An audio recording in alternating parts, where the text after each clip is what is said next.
شنو التصور ديالك على المنتخب الوطني المغربي؟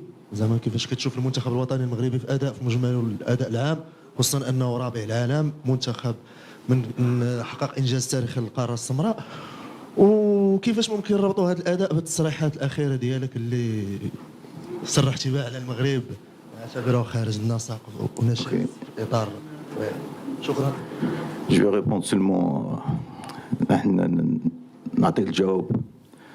الانسان تكلمت على شهر من قبل، وتكلمت على المنتخب المغربي، ونظن احنا انا نقول يعني في شمال افريقيا ولا في القطر العربي ناخذوا ولا تكون نقطه سلبيه ناخذها، ما نشوفوش الايجابيات. انا نتكلم على ماشي انا اللي نتكلم، المنتخب المغربي اللي يتكلم على نفسه. كي تكلمت وقلت باللي احسن، يعني من احسن المنتخبات في العالم، ما كنتش يعني انا مش غير عقلاني. الحق نصف نهائي من احسن اللاعبين، تكلمت عن نوعيه اللاعبين، تكلمت على التنظيم، تكلمت على الفكر التكتيكي تاع المدرب، على الاطار العربي. تكلمت كثير على امور الايجابيه، تكلمت على طريقه اللعب. يعني الامور الايجابيه اللي تكلمتهم الكل باينين، ومش انا اللي حنتكلم، لان الفريق اللي يفوز على البرازيل راح نجي انا نقول بلي هذا فريق يعني يفوز يعني بالحظ. لا، هذا الفريق فاز يعني بالامكانيه تاعو، وخاصه وحد ما يقدر يمحي التاريخ تاع المنتخب المغربي. يعني ما حش يعني نكثر في الكلام، ونظن باللي النتائج تاع المنتخب المغربي هو يجاوب على كل الاسئله. يعني قدمتي توضيحات في الامر. كيفاش كتشوفوا المباراه، خاصه انكم جريتوا المباراه الاولى بدار السلام وانهزمتوا ب2-0. الان هذه مباراه اخرى بشكل اخر بطعم اخر.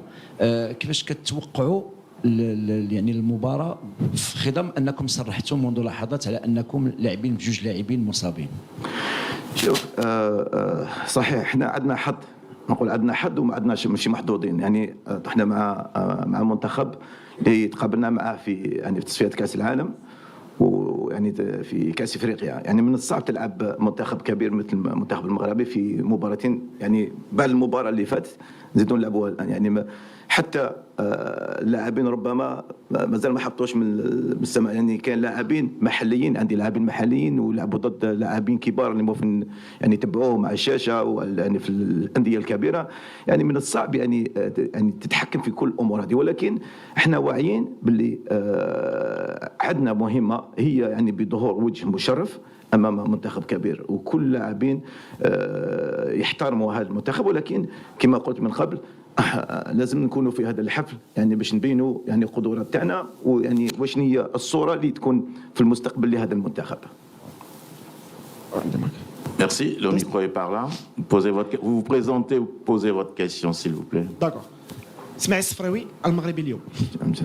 كوتش عادل، صراحه التصريحات اللي دليتي بها مؤخرا هي تصريحات خطيره. لنكون صراحه، تكلمتي على ان ما تقولش خطيره، ما تقولش خطيره، لان ولا قولها فرونسي ولا قولها باش الناس يعني خطيره. يعني تكلمتي على ان المنتخب المغربي كيختار الاوقات ديال المقابلات ديالو، تكلمتي على ان المنتخب المغربي والجامعه كتحكم في الكاف، وهذه تصريحات خطيره. اليوم اعتقد على ان لا ما تدخلش، خليني نواجبك، ما تروحش بعيد، خليني نواجبك. اعتذار، واما انك تعطي دليل. معليش في محكمه. S'il vous plaît, coach, excusez-moi. S'il vous plaît, vous posez votre question et vous laissez. J'étais en train de poser la question. Attendez, je vous explique. C'est pas un dialogue entre vous et le coach. C'était une question. إذا نرجع. واش عندكم دلائل على تصريحات ما فهمتش او لا اليوم غادي تقدموا اعتذار؟ لا شوف، ماشي شوف، هذا السؤال صريح. كي نهضر على كل اتحاديه ما تقلق صاحبي. استغفر. Derrière, posez directement la question, le coach répond. C'est pas un dialogue, s'il vous plaît. ما تقلقش. Allez-y, coach.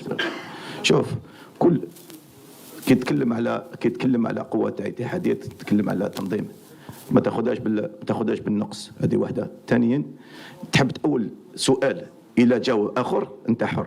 احنا تكلمنا وكل اتحاديه تقدر تغير حاكم في المباراه، يعني على حسب قوانين. هذا ما نعرف ولا ما نعرفش القوانين حاجه واحده اخرى، احنا نتعلموا.